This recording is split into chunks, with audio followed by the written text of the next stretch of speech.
LifeSail fit into that program? So that was one of the critical components. We've tested it at least 5 times with these critically, they're called high-risk veterans, who everybody's pretty much convinced they're going to kill themselves.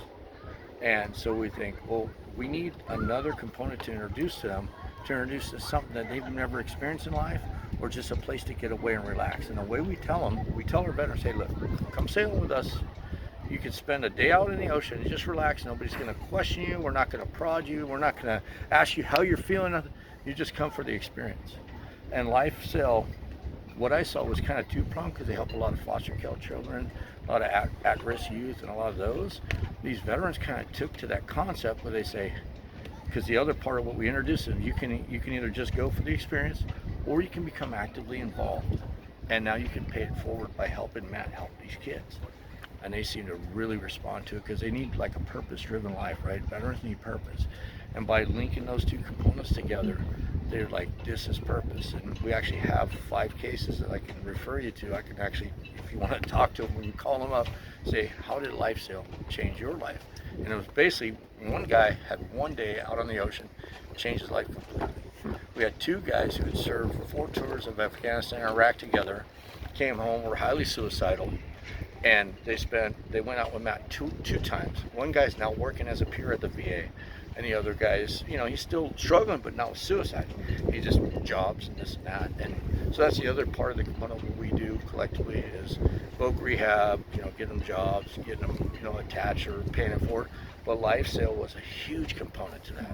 It's kind of like it gives them a break in their mind where they can just relax.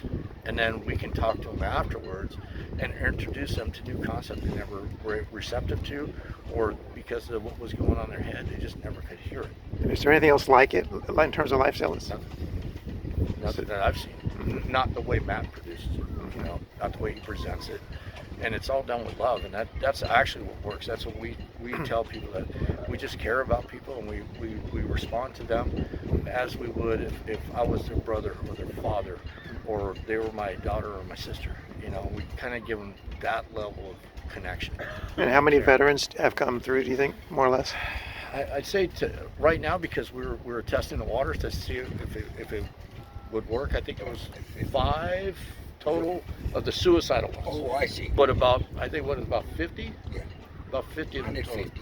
150? Yeah, something like that. We had ones coming on board, and Oh, then yeah. we had the ones who were testing the water, Testing the like you water. said. So and that's the thing. When I link these veterans, I leave it up to them to reach out to Matt. Because I don't want them to perceive like I'm the Overwatch, like I'm. It's one thing, like most people that are suicidal or have gone through some sort of trauma, till they trust you, you're just another part of the puzzle of everybody that's trying to get in their head. And so I try and stay out of that. I try to keep from being labeled as that to them. I just become their friend. And then so once we have that trust, then they engage.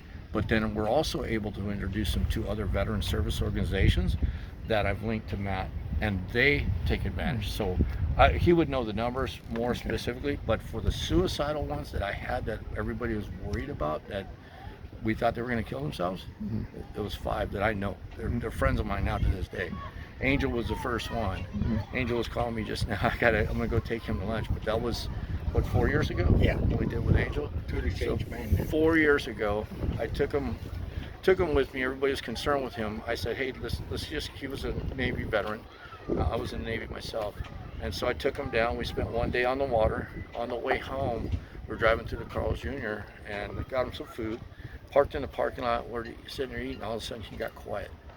And he said, I had planned on killing myself 2 days from now.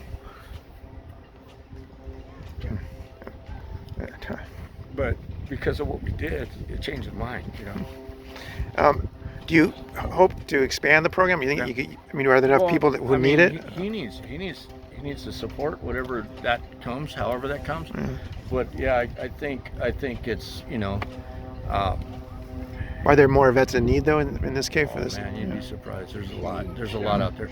So many that it's hard to kind of schedule them on our end to get them in, because he's got 5 or 6 kids in here. The boat's too small.